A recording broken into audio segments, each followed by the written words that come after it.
Poor Bit back in here again with a new video. You know what I realized with life, guys? Everybody got something to say, right? And nobody paying nobody fucking bills. Ain't nobody doing shit. People actually like to look like they're doing something, but they're really not busy. Like, it really be wild to think about, right? That I got people in my family that will work a job, pretend a 401k is gonna benefit them, and then still be fucking poor. It'd be wild that buying shit is what people look at. They'd be like, yeah, bro, this person's rich. You think they got a credit card that they don't pay off? That they're about to max out and buy fucking dinner? You don't think so? You don't think they got a credit card that they're about to max out and buy a whole bunch of clothing that they don't fucking need? You don't think they got a credit card that they're about to go to dinner and just splurge on a whole bunch of food and then go back home and be like, how am I gonna pay this shit with the boom? You don't think they got a credit card like Klarna where it's buy now, pay never, and just max that bitch out and then hand them more money? You don't think so? I feel like y'all gotta really like look around this shit and see what the fuck really going on. I don't understand why people are still pretending as though in regular times. We all get the reports. We all get the consumer reports. We all see different reports. And it's funny that they can trick you guys to make you guys believe that, you know, everybody's spending money in the economy. Bro, the people who spend money in the economy are the ones that actually have fucking bread. I don't know how many times y'all gotta hear that. The people that actually have fucking bread are the ones in the economy that are spending the bread. Think about that shit in your head, bro. Think about it in your head. If your rent is $1,200, or used to be, now your rent $2,000. Then you gotta eat groceries. Not eat groceries, but then you gotta eat. You know what I'm saying? All these things, I'm trying to figure out why you guys still believe that you're able to spend frivolously. If right now, I think silver was $58, something like that. It used to be $60. Gold is around $4,000. Y'all don't think that the money that you're saving really has value? Like, think about this shit in your head, bro. Like, I'm never trying to make y'all bust your head doing the rocket science, but like, think about it in your head. If you can get a coin, right? A silver coin, gold coin, whatever, right? And then you guys can hold it for a certain amount of years and see it go up in value. Y'all don't feel like, why the fuck am I saving dollars? Bro, unless you're about to save dollars to make a purchase of something that you need dollars for, there's no point in having this shit, guys. One thing you gotta realize about that shit, there's really no point in having that shit. It's pretty much gonna keep on getting valued.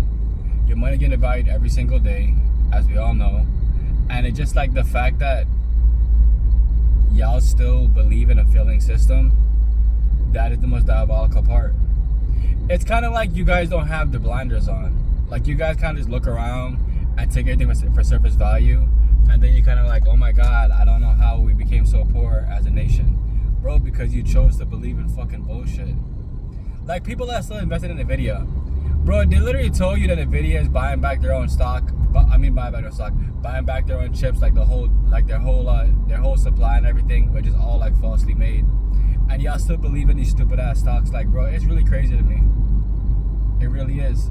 I'm not a financial advisor, but I read financial news. I give you guys my intake on certain stuff. But like, it's just wild to me.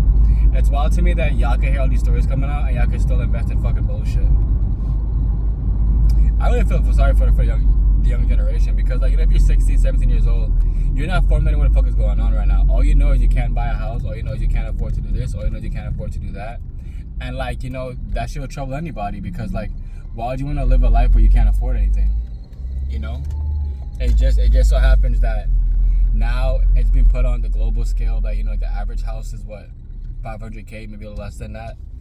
And like, it's kind of like, if you're a younger person, you're trying to get your first house out of college, like, bro, who the fuck got this kind of bread?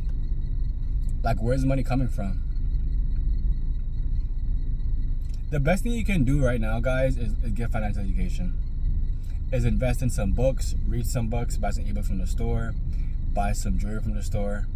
You know, just make time. Just make sure you're taking time to like reflect on what's actually happening in the economy. Don't allow the news to overstimulate you, to put you into this fear-ridden kind of atmosphere. Feel as though, like, you know, everything you're doing is gonna go to waste. Like, if you feel like that, that's all it's gonna be, just go to waste. You know, but if you're gonna actually take time to figure out what's going on in the economic world, rather than just allowing bullshit to take over your life, then like, it's gonna be fine. And like I will tell you guys, we all have choices that we can make in our life. We all have choices we can make in our life that'll make a difference. We all have choices in our life that won't make a difference. You know what I'm saying? it's just best to stick to choices that you're seeing stuff compound. The name of the game is compound. Shout out to Warren Buffett or Charlie Munger, one or the other. But that's the name of the game. It's in whatever sense that it means to you. It's whatever is compounding, it makes the most sense. Whether it's a few cents, whether it's $1, whether it's $10, all this stuff in the long run will make sense, because when you're compounding, you're able to actually stack more than anybody else. Books in the store, assets on the bio. If you guys want a personal read, that's available also. If you guys want to just have event sessions, it's available also. trinikenonly@gmail.com and trinikenonly@gmail.com. I love y'all. Stay strong. Don't forget, guys, Portal 2 is on the way. It is on the way.